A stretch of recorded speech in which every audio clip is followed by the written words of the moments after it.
Welcome, everyone. I'm Dick Deming, Medical Director of Mercy One Cancer Center and the founder of Above and Beyond Cancer. Welcome to our weekly cancer education series. It's brought to you in part by a grant from the Iowa Oncology Society. And our topic this evening is about surviving cancer with your strengths. That also happens to be the name of the new book written by our guest, Traci McCausland. Welcome, Traci. Thank you, Dr. Deming. And Traci is a business leadership coach, also a cancer survivor. Mm-hmm. And she and I went together out to Washington, D.C. last September for the American Cancer Society Cancer Action Network Lobby Days. You got it. And we met with all our senators and representatives and tried to talk some sense into them, right? We're working on it. We're trying. We're still working on it. So we'll be going again. But before we talk about your book, let's get to know you personally. Okay. Where are you from originally? I grew up in Iowa Falls, a town of about 5,000 people. Yeah. I grew up in a town of about 5,000 people in South Dakota. How many in your high school class? 86. Oh, wow. Ish. And what was your claim to fame in high school in Iowa Falls? Mine? Yours. Oh, man. I drove a really cool car. Okay. That was my dad bought for $1 from my grandpa. And what was the car? It was like a 77 Mustang. Oh. So hatchback. Oh, what color? White. We called it the Stang. Okay, the Stang. So you were known for your car. Anything else you were known for? Oh, beyond that, I played pretty decent golf and was on the girls' basketball team. Okay. Yeah. So you competed in both golf and basketball. Yes. Did you ever make the state tournament in I either did. of those? I did. We did in basketball my senior year, which was awesome. And it was at Vets before they moved. Right. And then I made it to the state tournament in golf and played at Jester Park. Wow. Yeah. So a real athlete. Or a mathlete. You know, my husband calls me that. And then when you graduated from high school, what'd you do? I went to Iowa. Yep. And what was your first major when you started at the University of Iowa? Of course, I was pre-med like everyone. Pre-med. Yes. Okay. And then what did you end up with? Business. Business. Okay. HR. Did you do organic chemistry? I didn't even make that. You know what? So being from a smaller town, I was always really good at math. That's why I made the mathlete joke. Gotcha. I tested into advanced calc at Iowa, but the admissions rep said you should just take calc because this will be too hard for you if you've never even had pre-calc.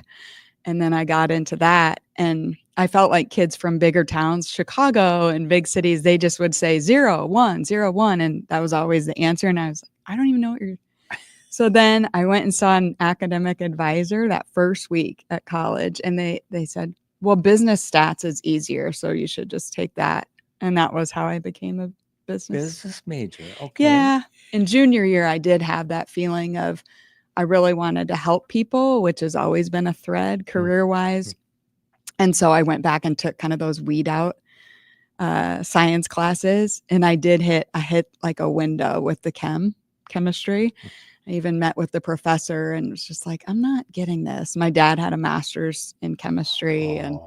So yeah, I think my angle is probably more psychology and that side of the people. Yeah. I personally think that it's a wrong strategy to require chemistry in order to get into medical school. I mean, I think that chemistry is important in basic science, but I think that individuals that are going to be taking care of patients, that the humanities and psychology and philosophy, I mean, you have to be able to get through some basic sciences, but that the skills that make you a good doctor are primarily humanities skills. That's interesting. But yeah, medical schools don't see it my way. No. So yeah. I minored in sociology for what's that worth. That's worth. Yeah. And then what was your first job out of college? I wanted to move to Kansas City. I had been there on a wild spring break trip. And with my college roommate, her older sister was a finance major and worked at Sprint. And we loved like Overland Park and then the Country Club Plaza. We thought we were, big city. And I got a job at a company called Cerner. Oh, yes. You maybe have heard of them. Yes. Yes. So Cerner does software technology for hospitals.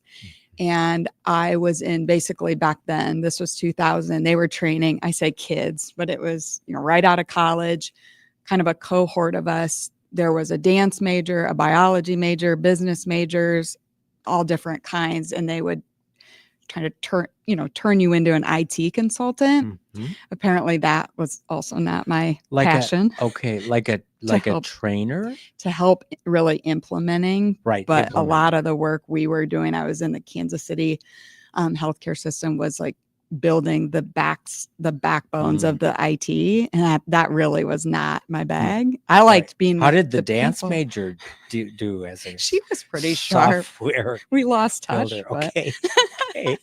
but I mean, Cerner was growing tremendously at that time. And that was really my first kind of experience of, I may have been on the right bus. It was a great company, really great people, but I was in the wrong seat of the bus. Like if I had been in HR training, maybe I would have stayed there longer. But. And then I said at the outset, you're also a cancer survivor. Would you share a bit with us about your cancer journey? Sure. I was diagnosed with stage 2 breast cancer in 2017. I was only 39.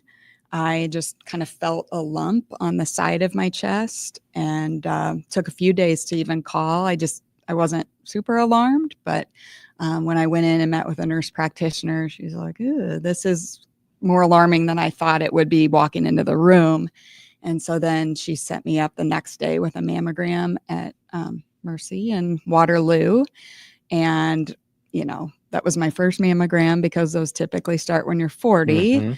And I think there might be a button that's like, like we got a hot one here, because they took me right across the hall into the dark room where I had a really long ultrasound with Dr. Meg Christian. And she was really incredible. And then right then she said, let's do biopsies, and 3 particular areas that she biopsied, and they all came back positive for cancer. So you found it all out in the same day? Same, pretty much. First time you saw the doctor and got the mammogram and the biopsy done the same day? Yes. It was a Friday. It was Mother's Day weekend. Wow. And my husband, Kent, was there. And luckily, one of his strengths, he's very calm and logical. Gallup would call that analytical.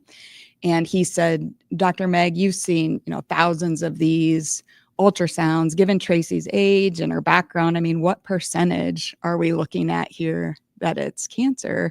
And she put her 2 hands like right here on me and said, I know you came here for an honest opinion, and I'm 95% certain that it is. So we'll, do the testing, and Monday, then you'll come back and find out. So in a weird, it was kind of weird to find out on the spot, but it was really almost a relief, because that weekend we were already a little bit in go mode on, well, let's talk to people that know what this is about, and just get prepared for Monday. And then your cancer journey, was it what order? Surgery first, or chemo first, or radiation? Chemo. Yeah. Chemo first. Yes. So I had 2 tumors in my left breast, 1 in the lymph node, and decided to do treatment in Iowa City. And they started chemotherapy about, June 1st-ish. So it was 2 weeks time of finding out I had cancer before I was doing my very first AC. Ladies call it Red Devil. Yeah, adriamycin cytoxin. Yes. So AC for 4 cycles. Yes. And then did you go on to Taxol for 12 weekly? Yep. And then was there an assessment of how well it had worked with either mammogram or ultrasound or MRI? Yes. So partway through, I think it was in August. So I had done a few of the Taxol rounds, and it was very stressful being in the room. It took a long time, but the good news was they were having a hard time finding the it tumor. Had worked so well they weren't even sure they could see anything. Yes. And I'm laying there like, it's in my brain now. You can just freak yourself out. Or I was making up a few stories laying there, but that was along the journey, as they would call it, that was an exciting day to say this is really working. Like it had, I And guess, following the chemotherapy, you had surgery. yes. And were there any cancer cells left in the specimen? Nothing left. Nothing left. So I So had PCR, pathologic complete response. I had the most common type of breast cancer. About 70 to 80% of women have this kind, but only 10% receive what they call pathologic complete response or PCR. And that helped to explain the excitement in my surgeon and oncologist voices when they called me, because they're pretty stoic women and they were both really excited. That's wonderful. Yeah. Do you your markers, do you know estrogen receptor, progesterone receptor, HER2? They were both estrogen positive, progesterone positive, HER2 negative. Good. Mm-hmm. And then following surgery, did you require radiation therapy? I did not. So that was a tricky piece. I should actually talk to you about this. Was there some differences of opinion there were as a to few, whether yeah. So it was originally part of the treatment plan, but once I had PCR, then my oncologist prescribed tamoxifen, and they were really ready to say, come back in 3 months. And then we said, well, what about radiation? And that used to be on the table, but now it's not. And they said, well, you can certainly talk to radiology in Iowa City. And I think because of my nature, I like information and understanding. So we did do that. And that made the decision harder then, because we had to evaluate, okay, this radiologist who's, trained from Duke and said he would have his mom do it.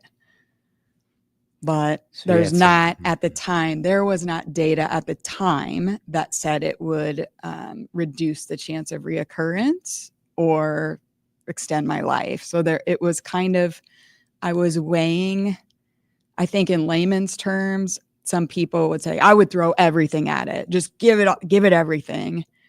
I was weighing that mentality a bit versus, well, there's not data that would show that this really has to be done or will help me if I do it. And then it was a very hard 3 days. I talked to my seen two professionals. Yes. One recommended you get the radiation and the other recommended you didn't need it. Discussion of risks and benefits, and then you said, well, you decide. Yes. And then what they were great at there, my surgeon, she has a strength Gallup calls deliberative, but it's being cautious. So she actually taught me, I think if I can remember the word on off the cuff, but it was about evaluating risk. Like it was maybe like risk regret or something like that. Decision regret. Yeah. Okay. Decision regret or risk averse. Yes. And she talked about saying, if you would make this decision now, how do you think you might feel 5 years from now or 10 years from now, which was really interesting.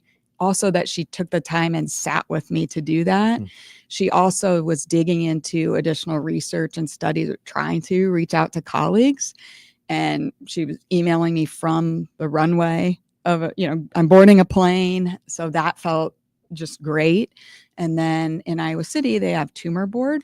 And so they did take my case to tumor board, and where different, scientists and doctors weigh in on their thoughts. And there wasn't, like it was maybe my understanding a split crowd, or there wasn't an adamant consensus, which wasn't helpful, but it was helpful to know, well, they aren't even saying you should do this. And I was opting for the other way. So this is 8 years ago. Yeah. You feel pretty good about your decision, I would imagine. I do. But whenever I tell this story, I say to people, I should message my oncologist to see if there's research now that says, which there might be. Well, there definitely studies looking at, can we use the information from the surgery, in your case, a pathologic complete response, use that to decide whether to move forward. So the old school way was, no, you made the decision based on what the stage of cancer was before you had any treatment. Okay.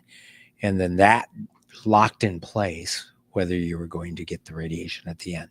Now it's more like, okay, what about the patients who do have a pathologic complete response? Do they really fall into the same category as someone who didn't have a response? Yeah. So, and then, so you have been cancer-free since completing your surgery. Yes. And have been on the tamoxifen, the anti-estrogen. Yes. I took that for 5 years. And what would you say are lingering issues that you're experiencing? And by issues, I mean physical, psychosocial, emotional, financial, philosophical issues as a consequence of your cancer diagnosis or your cancer treatment? Yes. Woo, what a big question. We've got 3 hours. I know. Like, how long do we? No. So my treatment plan and everything was a slam dunk. And also there's a window of time that's really tricky to find your footing of, well, what am I now? I'm not going to Iowa City every week anymore, which after a while became a routine and almost comforting because that's what you do. And, I got used to that. And then I was struggling with what is my identity? Do I want to shut the door on this cancer stuff? Because it easily could have, like, whew, that was scary and glad I'm done with that. And so I just remember, around the holidays, because I finished about like late November, and that was just really a time of reflecting and deciding how much to stay in this cancer arena, which, as you know, I'm in it with. You're in it? Yeah. But ACS. right, that making a decision. Do I tell the story? Yes. Is it my identity? Do I sort of lead every conversation?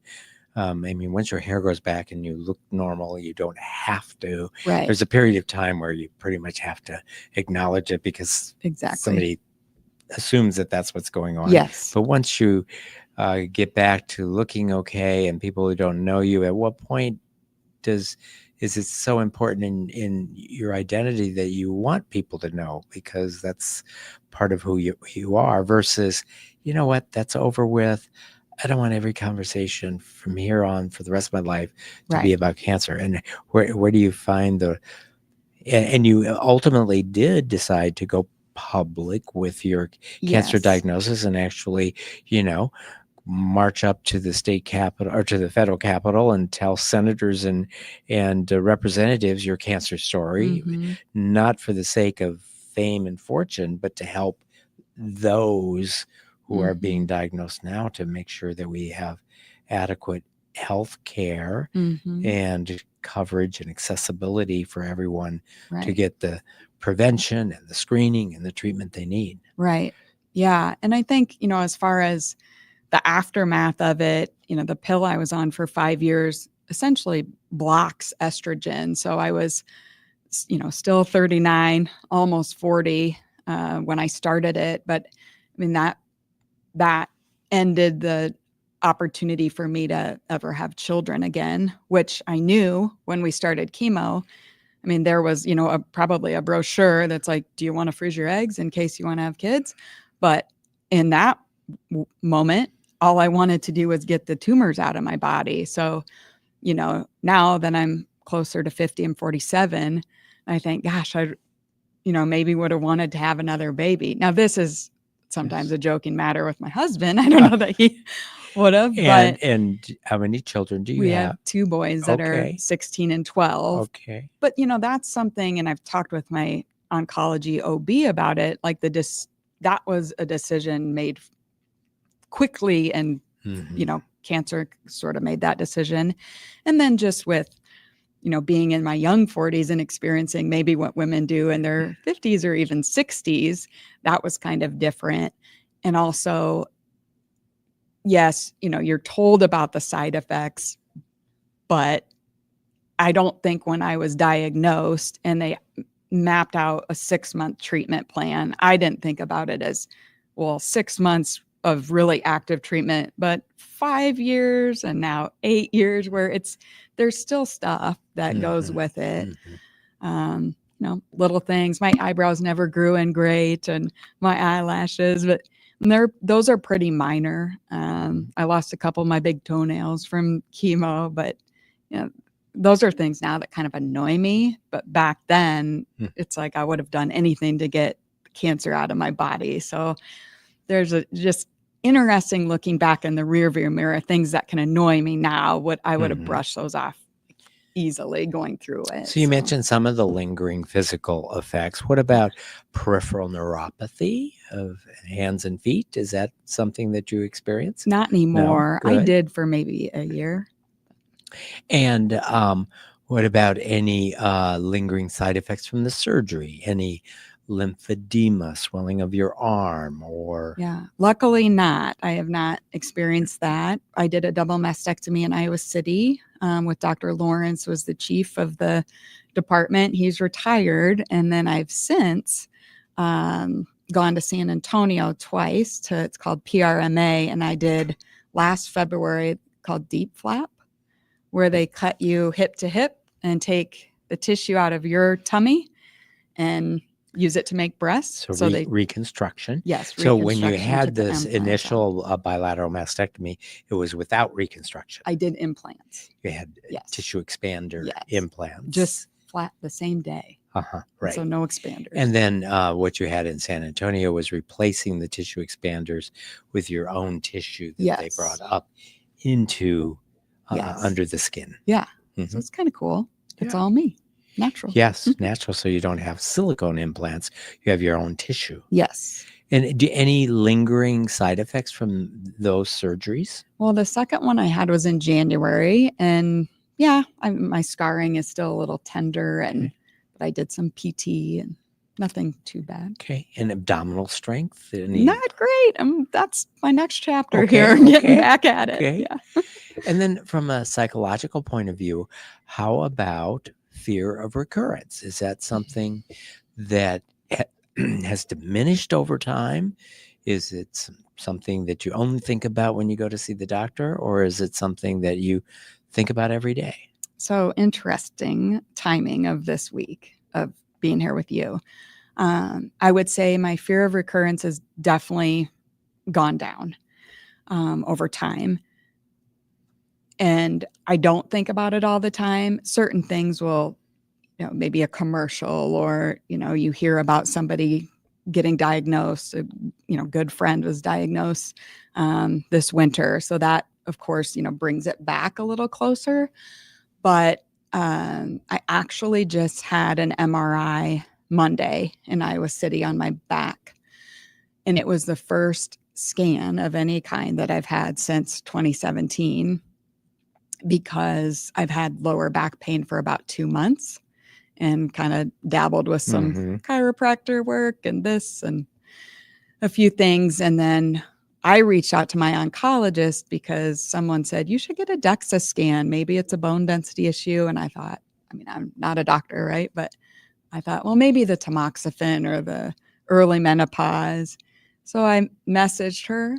Hey, do you ever see this with women? Should I get a DEXA scan? Could you order that? And then right away, I got a message saying, we've got you set up with an MRI in a couple days to check for metastasis.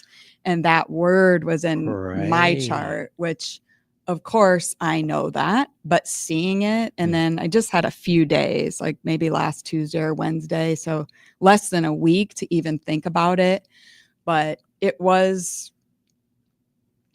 definitely a relief when it came back. Right. Okay. So you had the MRI, and the MRI showed no metastases. No metastases, just a little arthritis. Yeah, degenerative. Well, wonderful. Well, good. That's wonderful news. Yes, it is.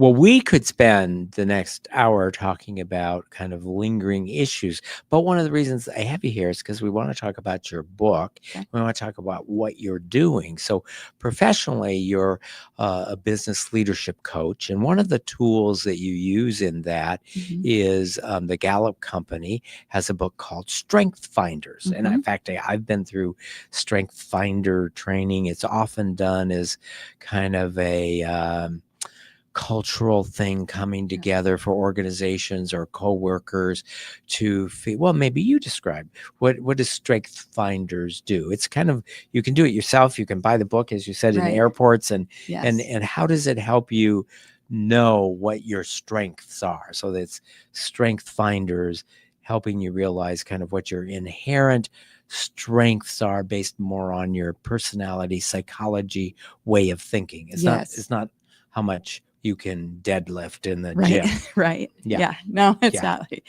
your core strength, like you said. Yeah. It's based by Gallup. Most people have heard of from the Gallup poll.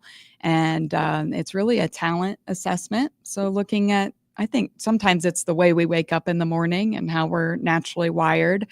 Their research, decades of research, led to the creation of this tool. And it emerged like in the late 90s, early 2000s. And today, over 35 million people have taken the assessment. And there's 34 different strengths. Do you think by the This was time the you book, get to be the airport book. by the time you get to be 39, do you think your strengths are locked in, or do you think you still have the ability to develop different strengths? Yeah, I mean, I think, Gallup's research shows in general, I mean, we don't change a whole lot. Mm-hmm. If you think of, some of their strengths are words that we say every day, like empathy or competition. You see a competitive 4-year-old, they're probably going to be competitive when they're 44 and 84. Mm. And like my sister's an ICU director of ECMO at the Children's Hospital of Kansas City, and empathy is her number one strength. She was empathetic as a little girl, and she just turned 43 Monday, and she's still really empathetic. And I don't see her losing that along the way. I think, some big life moments can certainly change people, lived experiences. So I'm not going to say, you can't change, or if you didn't have this certain talent in high school, you're never going to have it. I mean, that's kind of an absolute way of thinking. But in general, when I work with people and we talk about their strengths, they can go back to stories from when they were a kid and say, yeah, I've kind of always been like that. So again, describe the process of doing strength finders. It's about 200 questions. It's online, takes 30 minutes to complete. The questions move every 20 seconds, so you got to be uninterrupted, paying attention. And then right when you finish, you receive a report that talks through, your strengths and how to, ways to take action, ways to use those strengths. And then they have all different lanes, I guess, of their work. So, the first, this is kind of the general book. And then they've got a book, Teach with Your Strengths. So there's not just one way to be a great teacher, but if you're like this, try these things. There's a great book, Strengths-Based Leadership. I use a lot with executive teams, leadership teams. There's a book called Parenting with Your Strengths. So maybe if you're a parent that has a strength called learner or input, you like information, maybe you're the one that takes the kids to the museums and, just things like. So the test gives you an insight. Yeah. And for most people, it's, oh yeah, I that sounds like me. Yeah. But it sort of gives you a little bit more of an objective. These are your strengths, and these are the things that you probably are going to excel at. And these might be situations where you might flounder. And then they give you, so in the workforce, it's often used for how do you interact with coworkers, where coworker A has this profile, coworker B has this profile. How do you relate to each other? How do you talk to each other? How do you, as a manager, help coach someone who has a certain profile or another? Yeah, that's exactly it. Yeah. That's and you have taken, being a coach that uses this in the workplace, and now have come up with a book where you're taking this information on recognizing your own strengths, but then using it as someone who might go through a cancer journey to help really coach someone on using their strengths in the most effective way possible. Right. Yeah, that's exactly right. So Yeah. the book is coming out this year. Yes. Tell me about the process of writing the book, and then maybe give us some of the highlights, because I Okay. do want to save time for questions and Yeah. answers. But I'm really excited, as someone who's gone through Strength Finders and as a coach, how you have adapted that to be used by individuals going through their cancer journey. Okay. Yeah. So, I mean, if anyone, knows that's been diagnosed with cancer, it can, take a minute to get your footing. And I felt really good once we had that plan, like the treatment plan, and I'd met my doctors and the care team, and I felt really good. But there was something kind of, I guess not quite finished in me or answered, maybe. I felt like this nagging, oh, I'm supposed to do something with this, but I don't know what. And then I was in my home office and looking at all of the books that I just mentioned. And I just kind of stared at the shelf like, well, where's the book that would tell me how to go through cancer? Because a lot of what we see out there is, I know it's some of it's marketing for fundraising, but you'll see things like Kickett's ASS, sorry.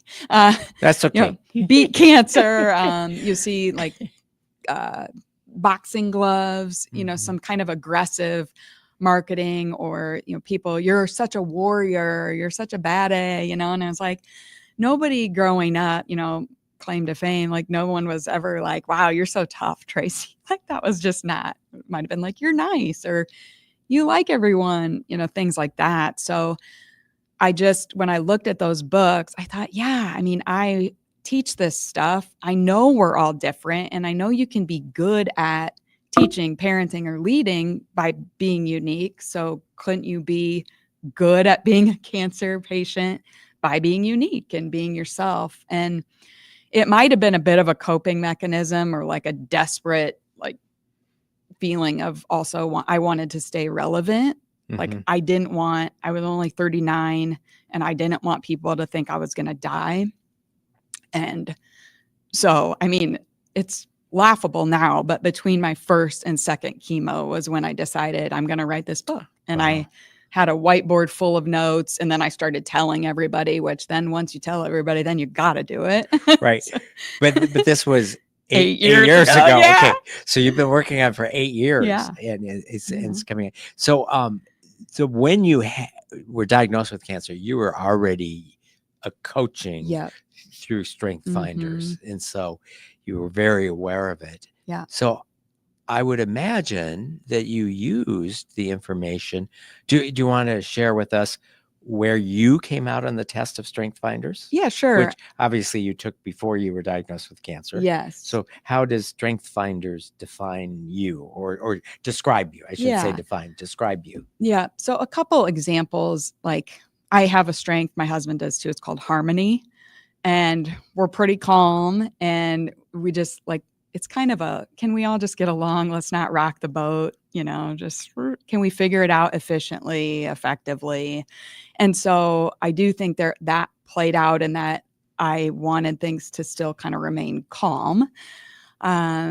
I have a strength called a ranger, which is I'm good at coordinating like vacations or parties or bringing people together. I plan our class reunions, things like that. And so I read in a book from Iowa City that some people have a farewell to hair party where they cut their hair and have a party.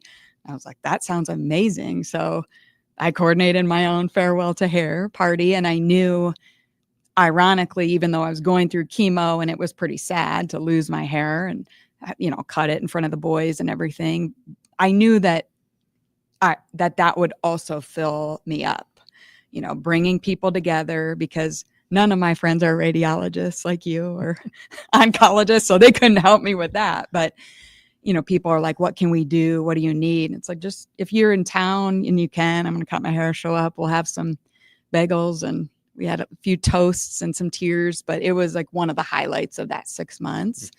I have a strength that Gallup would call learner, and that's just someone I like to learn and read books and listen to podcasts or audiobooks, and I have a master's degree and still haven't counted out any, I don't know. I could go back to school. You never Okay. know. But I asked for referrals from my doctor. I can help you with So, organic yeah. chemistry if you really You can tutor want to me. get through that. Yeah. Yeah. So Actually, I could. you can Not anymore. There was a time, but no, you know. maybe I could but- get a pass. But thanks. So those are a number of your attributes, Yeah. and you already described how you use those. And what this book will do is help people. I would assume that individuals be encouraged to do the test. Number one, Yes. to do the strength finder, so Yeah. you actually can know how to identify yourself, and then based on what your personal talents and attributes are, Yeah. then you're going to help them figure out how they might deal with the various bumps that are going to come on this journey that we call cancer. Yeah. So it's, you can read a lot of great books or good advice, but I filter things through strengths just because that's the language I'm, talking every day and working with teams. But there's some things I read back then. I was like, well, that would be good for someone like this. People may say, keep a gratitude journal, or at night, think of 3 things you're grateful for. And in general, it's good advice. I'm not saying that couldn't work for everybody, but if you have a strength like positivity, you're probably going to go, I love that. I'm going to do a gratitude journal. You're going to be more likely to say, I'll do that. Just like me having the party, my husband was like, I wouldn't tell anyone. Like if I got cancer, I would not. The last thing I would do is have everyone looking at me while I cut my hair or shaved his head, so we know everyone's unique and different, and somebody could read the entire book and pick and choose, but it at least gives you like a general starting point based on what this assessment already knows about you. You mentioned that there are other books that use strength finders for teachers, strength finders for leaders. Are you working with Gallup on this book? So this will be an official Gallup book? So Gallup has been amazing. I'm an official content licensee. How's that? All right. So I paid money as a licensee to people can do that if they're using, their content for books or trainings, or some people have created, coffee mugs. So it's Gallup's IP. I'm not an employee, but I talked with Seth, as his name, the head of publishing, in 2018. I told him my idea to write a book, and then here we are, right? That's How exciting. many years later? And then are they helping with the publishing? No, it'll be self-publish, but I'm having a call with him to brainstorm in August, and I've corresponded with the CEO, John Clifton, whose grandfather invented the assessment. So Gallup is in the mix and has been amazing support. Good. And where are you in the writing? Are you all done writing and just waiting for the printing process now? I have to write, the end of a book where it says acknowledgments. Thank you all. Okay. I Okay. have to write that Okay. and maybe a paragraph about the author. And did you have an editor? I've had 2 editors. Okay. Yeah. Okay. And a proofreader. Okay. Yeah. And do you have a printer picked out? I have someone that's helping me with all of that. Okay. How's that? Okay. Should I pay her to the weeds? So if people watching us, either in the room or watching us virtually, how would they be able to get the book? Yeah. So my business is called Follow Your Strengths. So the website's followyourstrengths.com. And then we have a page dedicated to the book. Once it's available mid-September, it will be places you buy your books for purchase. And then I have Facebook and Instagram and LinkedIn and all of the social things. So we'll be promoting it soon. And do you envision coaching cancer patients one-on-one, or doing workshops, or? Yeah, it's interesting. I talked with somebody today from Mercy One, and she asked if I was doing one-on-one coaching, and I'm not. I think that's part of what I talk about in the book too, is, if you're volunteering in cancer organizations or, you're a cancer survivor and you keep doing work with it, like figure out what you enjoy the most. And the one-on-one piece for me is not as enjoying as it is for other people. But I do need to kind of think more about that with the book. But I see myself maybe more speaking at events. So let's speaking say at it was a conferences. 2-day cancer survivor conference that you Yes. might do a 1-hour breakout or for keynote. those. Yeah. And I think too, I have the strengths of my oncologist and surgeon and the front desk worker of the infusion center at Iowa City. And I know her strengths, and I could see each of them and how great they were to me. And I think there's something there too for healthcare professionals of like, I know you're burnout and it's really hard, but when you show up strong, like we can feel it as patients, because I certainly did. So I think that could be an angle too. Yeah. It definitely could. Yeah. Well, let's open it up to questions. And so if you are watching us remotely right now, virtually, you can put your question in the comments section of the software you're using. But our live studio audience gets first chance at the questions. So we'll start here. Poon, you have the microphone. I miss what type of cancer you had. I had breast cancer. What Was it invasive ductal? The subtype? Yes. DCIS, is that what they call it? Well, I think you had the estrogen receptor positive, progesterone receptor positive, HER2 negative, invasive ductal. Yes. And it was involving one lymph node. One lymph node, yeah. So 2 spots in the breast and 1 in the lymph node. Yeah, 3 tumors.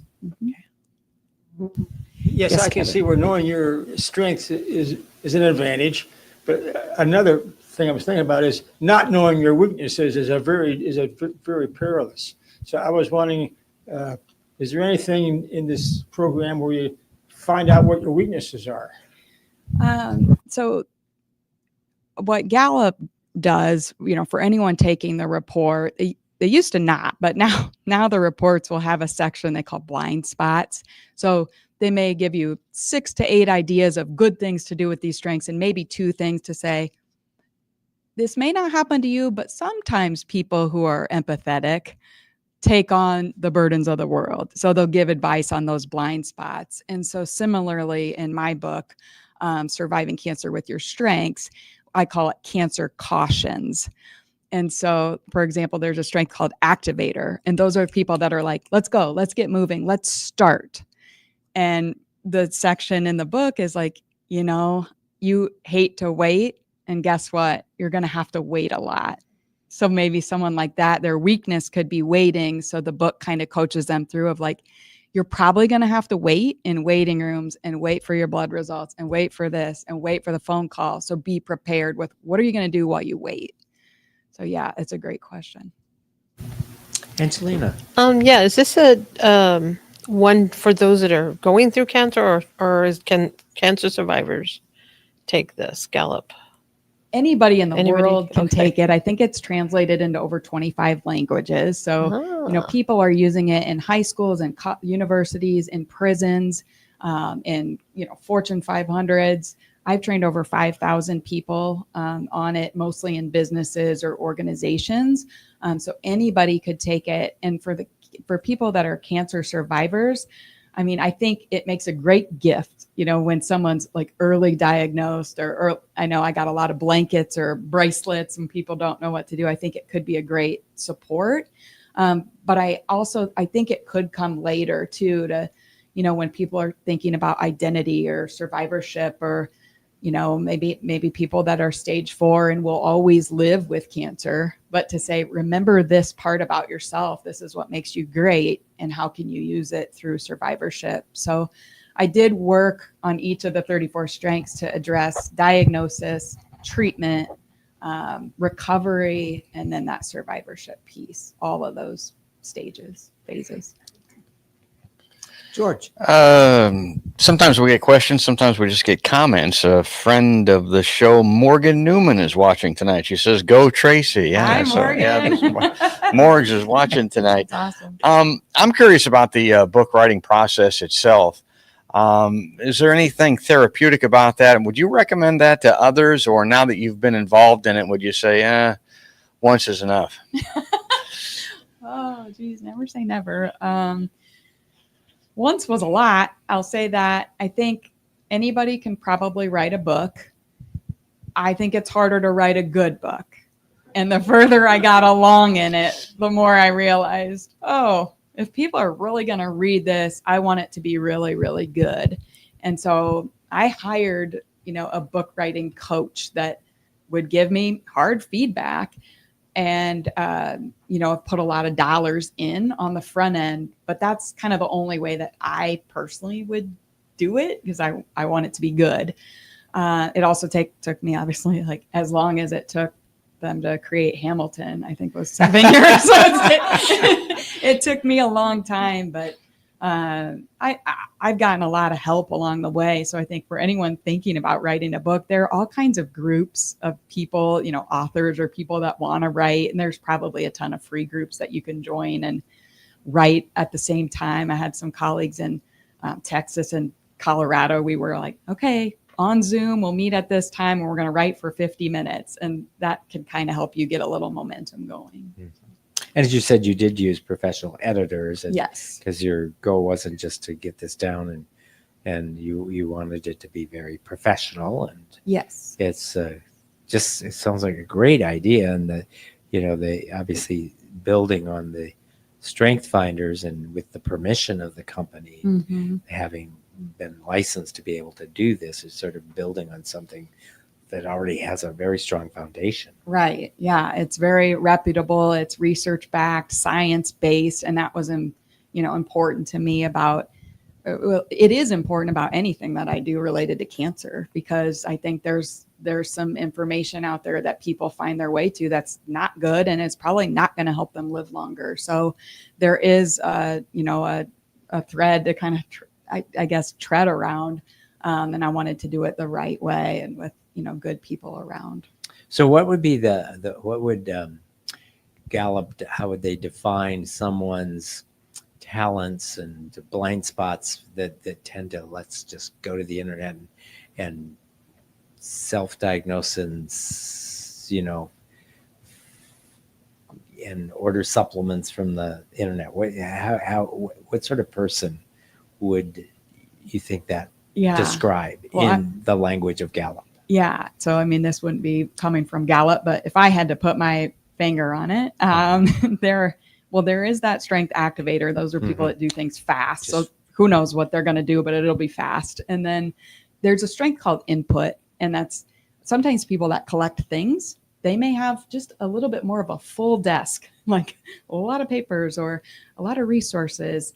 And they may have a lot of information.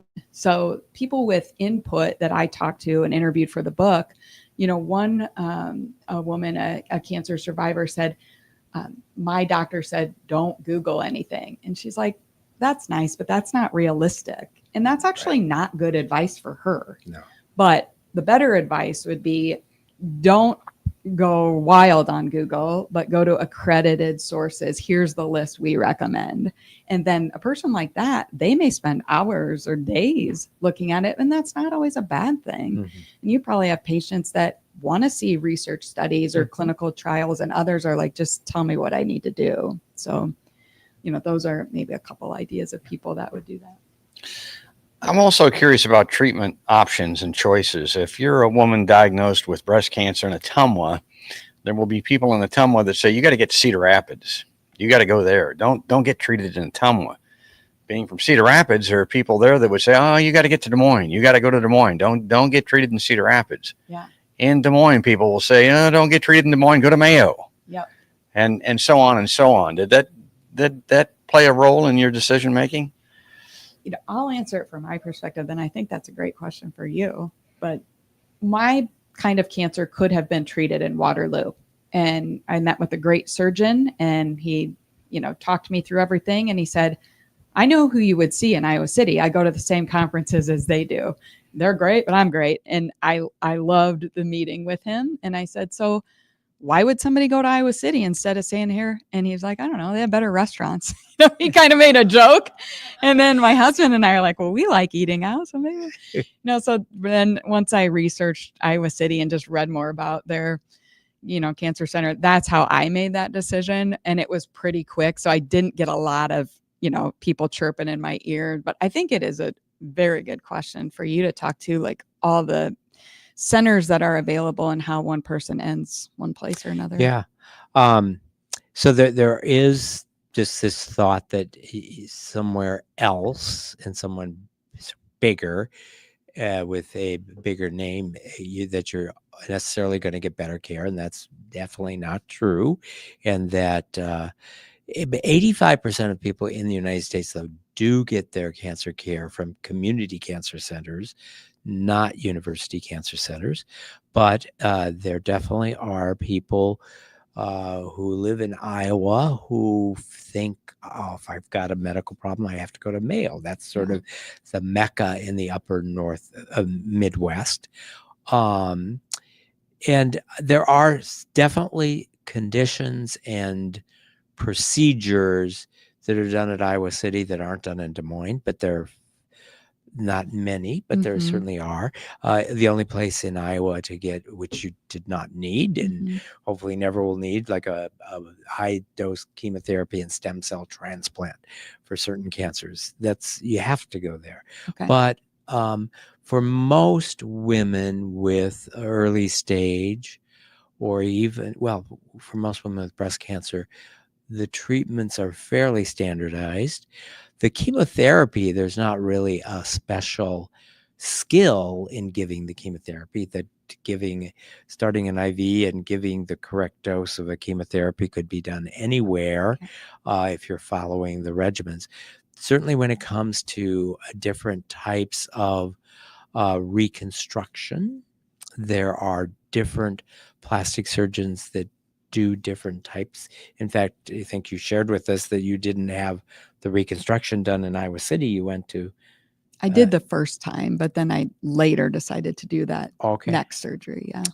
So sometimes the procedure you want may not be done. Yeah.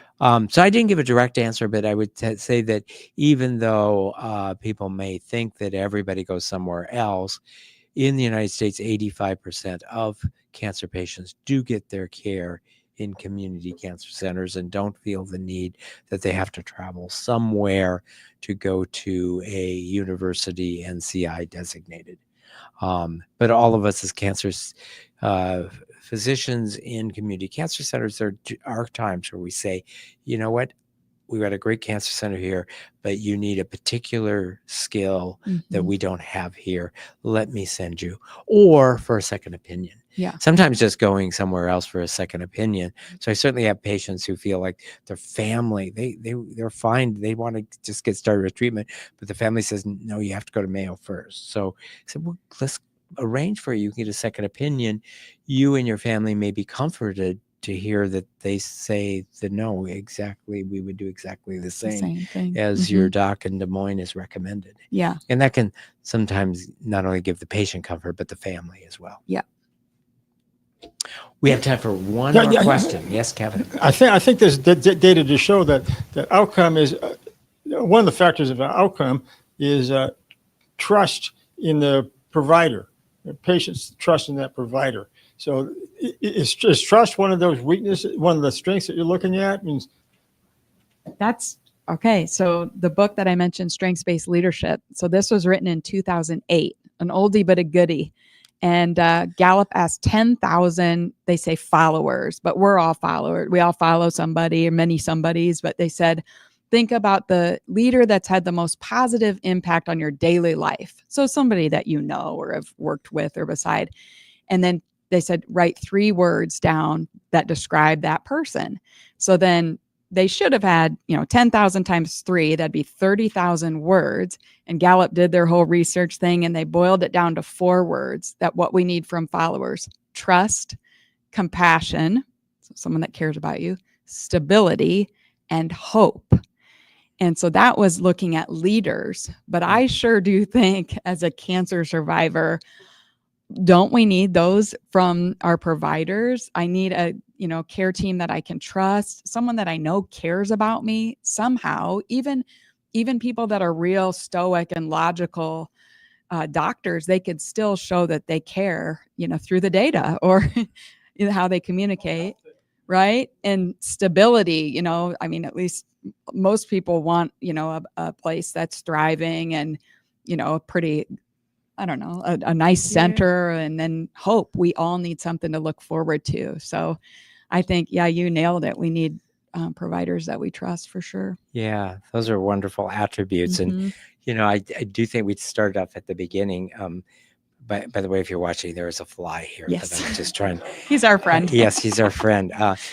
That, that we're kind of locked in, but I think we can still learn certain things, and knowing that there are certain ways of approaching issues or approaching relationships, and those attributes you just named, I think, are things may become more natural to some people, Sure. but I think that we can learn how to project hope and to engage individuals in a way of communicating that creates trust. Mhm. And I do think there are ways to enhance our own compassion with Yeah. others. And I know you're great at that, and So, take that well, seriously. thank you. Yeah. This has been Thanks for having wonderful. me. I can't wait to read your book. I can't wait to give your book to patients of mine. And I look forward to figuring out a way that we can collaborate Yes, thank on you your so talents much. and your book. So our guest has been Traci McCausland, and her book coming out in September is Surviving Cancer with Your Strengths. So thank you for being our guest. Yes, thanks, Dr. Deming. If anyone watching this knows of someone else who would benefit by watching this program, it will be available on demand beginning tomorrow at the Above and Beyond Cancer YouTube channel and also the Mercy Cancer Center website. Thanks for joining us. I hope you'll join us again next week. Thanks, everyone.